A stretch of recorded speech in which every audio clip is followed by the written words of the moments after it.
Students, मैं रेणुका। हम class 10 science की सीरीज कर रहे हैं जिसमें हम आपकी पूरी की पूरी एनसीईआरटी बुक को कवर करेंगे। इसमें हम आपकी एनसीईआरटी बुक का बायोलॉजी का first chapter life process discuss कर रहे थे और इसमें हमने अब तक न्यूट्रिशन इन प्लांट्स डिस्कस कर लिया था और आज उसके रिगार्डिंग टू एक्टिविटीज है वो डिस्कस करेंगे। और फर्दर नेक्स्ट वीडियो में हम देखेंगे कि उस टॉपिक से किस टाइप के क्वेश्चन जनरेट हो सकते हैं और करंट ईयर्स में बोर्ड के द्वारा किस टाइप से क्वेश्चन पूछे जा रहे हैं, ये दोनों ही चीज़ें देखेंगे। तो इस सीरीज का आपको बेनिफिट ये है कि इसमें आपको सारी की सारी एनसीईआरटी बुक का कॉन्सेप्ट, उसके इंटेक्स क्वेश्चन, उसकी back exercise question answer, even हम एनसीईआरटी एग्जाम्पलर के भी क्वेश्चन आंसर डिस्कस करेंगे।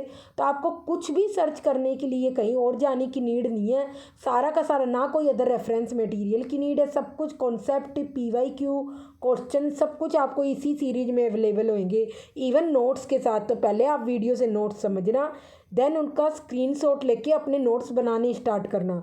तो आज की हमारी फर्स्ट एक्टिविटी है यहाँ पर कि हमें शो करना है कि light is necessary for photosynthesis. तो ये देखने से पहले हमें ये प्रूव करना है कि लाइट ज़रूरी है फोटोसिंथेसिस के लिए। हम टू टर्म्स देखते हैं इसमें, फर्स्टली पोटेड प्लांट और then variegated leaves. Variegated leaves से तो इवन क्वेश्चन भी आया हुआ है। तो सबसे पहले हम देखते हैं पोटेड प्लांट्स क्या होते हैं। पोटेड प्लांट्स वो होते हैं जो प्लांट्स पॉट में ग्रो किए जाते हैं। बहुत ईजी है सारे, जो प्लांट्स पॉट में ग्रो किए जाते हैं वो पोटेड प्लांट्स होते हैं। और वेरीगेटेड लीव्स होती हैं जो लीव्स पार्टली ग्रीन और पार्टली वाइट होती है, वो वेरीगेटेड लीव्स होती है। ये मैंने कहीं यहाँ पर लिखा नहीं, जब हम क्वेश्चन डिस्कस करेंगे तब ये डेफिनेशन भी इसकी डिस्कस करेंगे, बट मैंने यहाँ पर भी बता दिया है कि वेरीगेटेड लीव्स का मीनिंग है प्लांट्स की वो लीव्स या उन प्लांट्स की वो लीव्स जो पार्टली मतलब थोड़ी ग्रीन होती है और थोड़ी वाइट होती है, उनको वेरीगेटेड लीव्स कहते हैं। तो यहाँ पर इसमें एग्जांपल आता है क्रोटॉन्स का। यहाँ पर हम क्रोटॉन्स ले रहे हैं जो वेरीगेटेड लीव्स का एग्जांपल है। तो यहाँ पर हम देखेंगे क्योंकि मनी प्लांट में तो सारी की सारी लीव्स क्या होती है, ग्रीन ही होती है, तो क्रोटॉन इसका बेस्ट एग्जाम्पल होगा अगर वेरीगेटेड लीव्स की बात करें तो इसमें हम देखेंगे। इसके बाद हम क्या लेंगे, प्लांट को ना एक डार्क रूम में रख देंगे 3 दिन के लिए, ताकि सारी की सारी जो उसने स्टार्च बना रखा है अपना, इट मीन्स खाना जो प्रिजर्व कर रखा है वो भी सारा का सारा ख़त्म हो जाए। बना रखा है वो तो ग्लूकोज की फॉर्म में एज ए एनर्जी वो यूज ही कर रहा है, इसके अलावा जो रिजर्व कर रखा है वो स्टार्च की फॉर्म में है, तो सारा का सारी उसकी स्टार्च क्या हो, यूज हो जाए। उसके बाद जब 3 दिन के बाद हम देखेंगे तो उस प्लांट को सनलाइट में रखेंगे ओनली कुछ घंटे के लिए, जैसे 6 आवर्स के अराउंड। क्यों? ताकि उसमें थोड़ा बहुत स्टार्च फिर से जनरेट हो जाए, फिर से बन जाए, क्योंकि पहले का जो स्टार्च था वो तो हमने डार्क रूम में रख दिया और वो सारा का सारा स्टार्च ग्लूकोज में कन्वर्ट होके उन्होंने सारे एज ए एनर्जी अपना यूज कर लिया, तभी तो प्लांट जिंदा था 3 दिन के बाद। उसके बाद हमने दोबारा सनलाइट में रखा ताकि एक लिमिटेड अमाउंट में स्टार्च उसमें फॉर्म हो सके। उसके बाद हमने उसकी एक लीफ तोड़ी और उसके ग्रीन एरियाज को हमने ट्रेस कर लिया एक सीट पर, पेपर पर, सो हमें पता चल सके कि कहाँ पर ग्रीन एरिया था और कहाँ पर वाइट एरिया था। इसके बाद हमने लीफ को बॉइलिंग वाटर में क्या किया है, कुछ मिनट्स के लिए डिप करके रख दिया। तो इसका रीज़न यहाँ पर ये है कि हमने बॉइलिंग वाटर में लीफ को डिप करके क्यों रखा, पत्ती को डिप करके क्यों रखा। सबसे पहले तो रीज़न है इसकी इम्प्योरिटी रिमूव करने के लिए, जो उसमें इम्प्योरिटी है वो सारी की सारी रिमूव करने के लिए। और सेकंड जो यहाँ पर रीज़न है वो है डीनेचर द एंजाइम।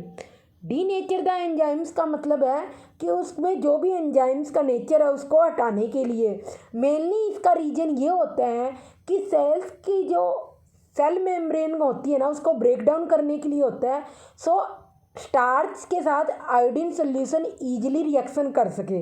अगर आपसे रीजन पूछे क्या रीजन है तो ये आपको 2 रीजन लिखने हैं। और मेनली अगर हम अपनी हिंदी लैंग्वेज या अपनी भाषा में समझे तो वो यही होता है कि सेल मेम्ब्रेन को ब्रेक डाउन करने के लिए स्टार्च आयोडीन सोल्यूशन के साथ, स्टार्च जो प्लांट्स में प्रेजेंट है, ग्रीन लीफ में प्रेजेंट है, वो इजीली आयोडीन सोल्यूशन के साथ रिएक्ट कर सके। इसके बाद हम इसको इमर्ज करते हैं एक बीकर में जिसमें अल्कोहल होता है, पर हम ये डायरेक्ट इसमें इमर्ज तो कर दिया, बट इस बीकर को डायरेक्टली हम क्या करेंगे, हीट अप नहीं करेंगे, बिकॉज जो अल्कोहल होता है वो हाईली क्या होता है, इनफ्लेमेबल होता है। अगर इसमें नहीं लिखा हुआ तो आप लिख सकते हो, अल्कोहल के बीकर में हम डायरेक्टली गैस पर नहीं चढ़ाएंगे क्योंकि वो क्या होगा, आग पकड़ सकता है। तो इसलिए हम जो ये अल्कोहल का बीकर है इसको एक पानी के बड़े बीकर में रखेंगे और फिर उस पानी के बीकर को उसके अंदर जो छोटा अल्कोहल का बीकर है उसके साथ गैस पर बॉईल करेंगे। तो उस केस में क्या होगा, जो भी क्लोरोफिल है वो अल्कोहल के साथ रिएक्ट करके वहाँ पर सबसे पहले तो अल्कोहल बॉईल होना स्टार्ट हो जाएगा और ये अल्कोहल जो लीफ में क्लोरोफिल है उसके साथ रिएक्ट कर लेगी और जो सोल्यूशन है ना वो सारा का सारा ग्रीन हो जाएगा, जबकि ये क्या हो जाएगी, डीकलर्ड हो जाएगी। इट मीन्स ग्रीन कलर उसमें रहेगा ही नहीं क्योंकि वो अल्कोहल के साथ रिएक्ट कर लेगा।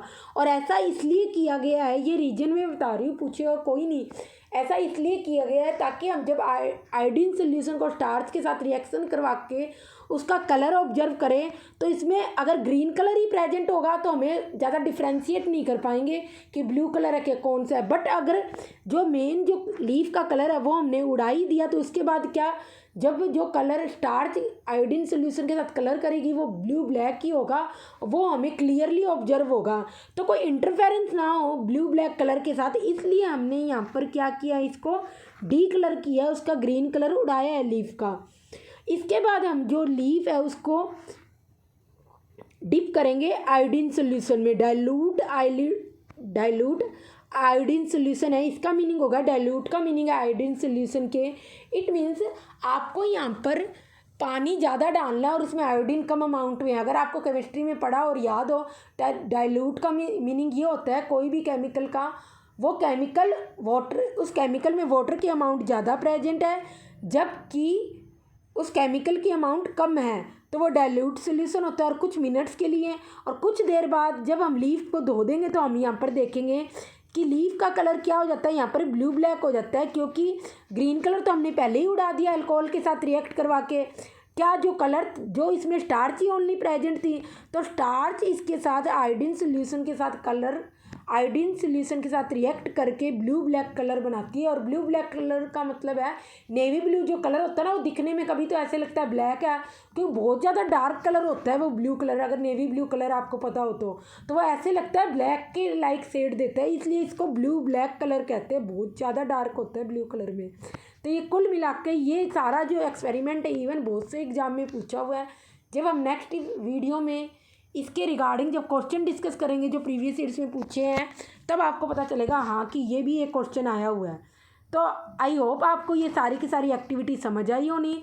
और इसमें 3 ही रीजन थे जो मैंने आपको सारे एक्सप्लेन कर दिए, कोई आपसे पूछेगा नहीं, जो पूछेगा वो मैंने यहाँ पर सारा का सारा लिख रखा है। और जो अदर रीजन है वो मैंने इसलिए बताए ताकि आपके पास हर एक चीज़ का आंसर हो। अब नेक्स्ट एक्टिविटी जो हम इसी के रिगार्डिंग देखते हैं। और एक बात और, चलो नेक्स्ट एक्टिविटी देखते हैं। जो नेक्स्ट एक्टिविटी हम इसके रिगार्डिंग देखते हैं वो है describe an experiment to show that carbon dioxide is essential for photosynthesis. तो इसमें हम इस एक्सपेरिमेंट में हम देखेंगे कि कार्बन डाइऑक्साइड भी बहुत ज़रूरी है फोटोसिंथेसिस, इट मीन्स प्लांट्स अपना फूड प्रिपेयर कर सके। तो इसके हम देखते हैं, इसमें हम सबसे पहले 2 पोटेड प्लांट्स लेते हैं सेम साइज के, उसके बाद उनको 3 दिन के लिए डार्कनेस में रख देते हैं, वही सेम रीजन है ताकि सारा का सारा उसका क्या हो, कार्बोहाइड्रेट यूज हो जाए, स्टार्च यूज हो जाए सारी की सारी, और वो डी स्टार्च हो जाए। उसके बाद हम उन दोनों पर एक क्या क्या कर देते हैं, एक एक करके वॉच ग्लास लगा देते हैं, इस प्लांट पर भी और इस प्लांट पर भी। ये 2 प्लांट है यहाँ पर। इसमें हम देखते हैं कि एक प्लांट के, ये बेल जार बोलते हैं इसको, जो ग्लास लगा देते हैं। अब ये तो है नहीं, आपके घरों में जो ग्लास लगे होते हैं जो उनमें से लाइट पास नहीं हो सकती, लाइट तो आती है ना उन ग्लास से, तो इसलिए यहाँ पर ये ग्लास लगाए हुए, इन्हें बेल जार बोलते हैं। और इनको इनकी सील को टाइट करने के लिए हमने इन पर वैसलीन लगाई है ताकि अंदर कुछ भी ना जा सके, ओनली जो सनलाइट है वो ही ओनली ट्रैप कर पाएगा ये यहाँ पर। तो इसके बाद हम देखते हैं कि एक जो सेटअप है इसके अंदर हम एक प्लेट भी रख देते हैं और इसमें पोटेशियम हाइड्रोक्साइड रख सकते हैं, जो KOH होता है, K मीन्स पोटेशियम और O मीन्स हाइड्रोक्साइड। तो पोटेशियम हाइड्रोक्साइड यहाँ पर इस प्लेट के अंदर रख देते हैं, जबकि दूसरे प्लांट में हम कुछ भी अंदर नहीं रखते, वॉच ग्लास के अंदर, जिसे बेल जार बोलते हैं। इसके बाद हम देखेंगे जब इन पर सनलाइट पड़ेगी तो इसमें क्या होगा, जो इस प्लांट के ऊपर सनलाइट आएगी तो उससे वो जो भी सनलाइट की प्रेजेंस में, क्योंकि ये जो जनरेट करेगा यहाँ पर CO2, जो भी ये जनरेट करेगा CO2, क्योंकि जब रिस्पायर करेगा तो क्या करेगा, ऑक्सीजन लेगा, CO2 क्या करेगा, रिमूव करेगा। तो उस केस में जो भी ये CO2 यहाँ पर आएगी, ये सारी की सारी CO2 इवन इस जार में भी थोड़ी बहुत प्रेजेंट होगी, वो सारी की सारी CO2 पोटेशियम हाइड्रोक्साइड के साथ रिएक्ट कर लेगी और यहाँ पर प्लांट क्या अपना खाना प्रिपेयर नहीं कर पाएगा, क्योंकि CO2 तो बचेगी नहीं, वो सारी की सारी पोटेशियम हाइड्रोक्साइड के साथ रिएक्ट कर लेगी। इसके बाद हम देखेंगे जब यहाँ पर हम देखेंगे तो यहाँ पर क्या करेगा, यहाँ पर तो कुछ भी नहीं है जो CO2 के साथ रिएक्ट कर ले, तो ये प्लांट अपना यहाँ पर फूड प्रिपेयर कर लेगा, फोटोसिंथेसिस कर लेगा सनलाइट की प्रेजेंस में। तो यही लिखा हुआ, keep the plant in sunlight for about 2 hours, pluck a leaf from each plant and test for the presence of starch. अब हम इसमें स्टार्च की जो प्रेजेंस होगी वो देखते हैं। जब आयोडीन सोल्यूशन के साथ यहाँ पर आयोडीन के साथ जब हम रिएक्ट करवाएंगे तो इसमें तो यहाँ पर फूड ने कुछ खाना प्रिपेयर ही नहीं किया, क्यों, जो CO2 थी, कार्बन डाइऑक्साइड थी, सारी की सारी पोटेशियम हाइड्रोक्साइड के साथ रिएक्ट कर ली। तो इसलिए ये क्या करेगा, कोई भी कलर शो नहीं करेगा। जो सेटअप ए में के प्लांट की जो लीफ है वो कोई भी कलर शो नहीं करेगी, जबकि सेटअप बी की जो लीफ है वो स्टार्च के साथ क्योंकि उसमें स्टार्च प्रेजेंट है तो वो आयोडीन सोल्यूशन के साथ रिएक्ट करके ब्लू ब्लैक कलर देगी। इट मीन्स वो यहाँ पर प्रेजेंस स्टार्च की शो करेगी। तो इट मीन्स इस सेटअप में प्लांट ने अपना फूड प्रिपेयर कर लिया, क्योंकि यहाँ पर CO2 प्रेजेंट थी, जबकि इस सेटअप ए में यहाँ पर सारी की सारी CO2 पोटेशियम हाइड्रोक्साइड के साथ रिएक्ट होगी, तो CO2 बची ही नहीं थी, तो खाना कैसे प्रिपेयर होता है, इसलिए स्टार्च भी नहीं बना और इसलिए उसने आयोडीन के साथ कोई भी कलर नहीं दिया। तो ये हमारी आज की सेकंड एक्टिविटी थी और दोनों ही एक्टिविटी मोस्ट इम्पोर्टेंट है। और अगर आप इसके बाद इन वीडियोज़ को देखने के बाद अगर आप कोई रेफरेंस मटेरियल कहोगे तो ये सारी की सारी वीडियोज़ है, क्योंकि हमने NCERT बुक को ही कवर किया, तो आपको फिर से NCERT बुक पढ़ने की कोई भी नीड नहीं है। सारे के सारे क्वेश्चन, इंटेक्स क्वेश्चन सब कुछ हम कवर करेंगे। जस्ट आपको एक बुक और अगर आप चाहो तो उसको कर सकते हो, NCERT एग्जाम्पलर, जो आप गूगल पर भी जाके डाउनलोड कर सकते हो, क्लास 10 साइंस की। तो उसके भी क्वेश्चन हम लगाओ, इवन हम भी डिस्कस करेंगे, पर अगर आपको एज ए क्वेश्चन सोल्व करने हैं तो आप उसमें जाके सोल्व कर सकते हो। जब भी कोई कॉन्सेप्ट मैं करवाऊँ तो उसके बाद उसमें जाके क्वेश्चन देखो आपको कितने के क्वेश्चन आते हैं और कितने के क्वेश्चन नहीं आते। तो ये हमारी दोनों एक्टिविटी है। इसके बाद यहाँ पर आपका एक क्वेश्चन है यहाँ पर, जो कि मैंने लिखा नहीं पर फिर भी बोल देती हूँ। आपका जो मेन क्वेश्चन है इसका आपको क्वेश्चन ढूंढना है। ये क्वेश्चन आपकी NCERT बुक में ही है, उसी से ही दे रही हूँ मैं यहाँ पर देख कर। हाँ ये रहा, इसमें है कि how does a desert plant make its food. Desert plant अपना फूड कैसे प्रिपेयर करते हैं, ये क्वेश्चन आपके लिए, और कल हम इसको डिस्कस करेंगे इस क्वेश्चन को।